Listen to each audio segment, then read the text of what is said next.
누가복음 6장 40절에서 41절 보겠습니다. 누가복음 6장 40절에서 41절요.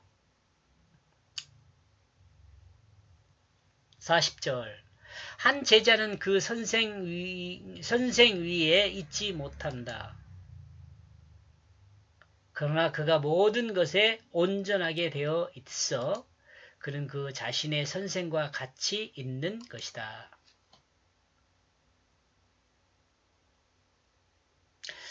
여러분이 그 개혁성경 갖고 있으면 한번 이제 그 개혁성경하고 비교해서 읽어보시면 크게 어려울 것 없습니다. 밑에 설명도 하고 있네요. 제자는 스승을 넘어설 수 없다는 말입니다. 그리고 제자가 온전하게 된다면 스승과 같아질 수는 있다고 말합니다. 이 말씀은 세속에서 맞지 않는 말입니다. 스승을 넘어선 제자가 있기 때문에 그렇습니다. 그러나 주님과 제자들을 생각하면 이 말씀은 온전한 말씀입니다. 그죠? 여러분 공감하시죠? 주님의 제자들은 온전하게 된다면 하나님 아들이 되는 것입니다. 주님이 하나님의 아들로 있음과 같이 제자들도 하나님의 아들로 있을 수 있는 것입니다. 이는 주님이 하나님의 말씀의 뜻을 드러내는 말씀이었듯이 주님의 제자들도 하나님 말씀의 뜻을 세상에 드러내는 하나님의 아들들로 있을 수 있게 되는 것입니다.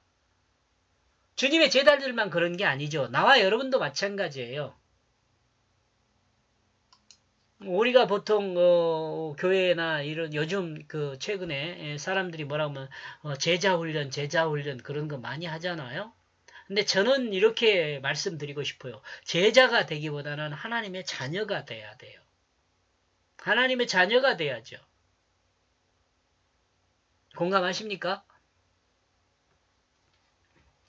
이 시대의 그리스도인이 하나님의 자녀가 되는 것도 동일합니다. 그리스도인이 하나님의 자녀, 곧 하나님의 아들이 될 수 있는 것은 주님과 같이 하나님 말씀의 뜻을 세상에 드러내면 되는 것입니다. 이는 하나님을 영화롭게 하는 것입니다. 영화롭게 한단 말은 하나님의 살아계심을 드러나 보여주는 거죠. 이는 창조주 하나님의 구속사를 세속에 드러내는 것입니다.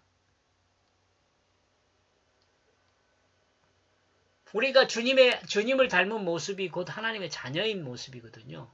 우리는 제자로 이 땅을 살아야 할 것이 아니라 구원받은 새 생명으로 하나님의 자녀의 모습으로 살아야 돼요. 제자의 모습이 아니라. 동의하시는가요? 공감하시는가요?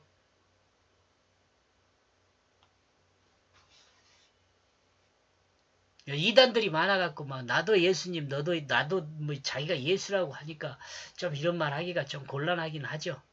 그러나 우리 여러분 하나님의 자녀가 돼야 한다고 저는 강력히 주장하고 싶습니다. 41절 그러므로 너는 누구냐? 너의 그 형제의 그 눈 속에 있는 그 티끌을 보고 있다. 그러나 너 자신의 눈 안에 있는 들보를 너는 깨닫지 못하고 있다. 보지 못하고 있다가 아니죠. 깨닫지 못하고 있다 그런 거죠. 여기서 너는 누구냐는 말은 자신을 돌아보라는 말씀이죠. 자신을 돌아봐라. 그리고 자신의 문제점을 보지 못하고 형제의 문제점만 보고 있는 사람을 드러내는 말씀입니다. 자신에게는 형제보다 더 큰 문제가 있는데도 이를 알지 못하고 형제의 작은 문제점을 지적하는 것을 드러내는 말씀이죠. 이 세상을 바라보는 관점일 수 있습니다. 이는 하나님의 나라를 바라보는 관점일 수 있습니다. 이는 성경에 드러난 하나님 말씀을 통해 하나님의 뜻을 이해하려는 관점일 수 있습니다. 간단하지만 여기까지 보겠습니다. 고맙습니다.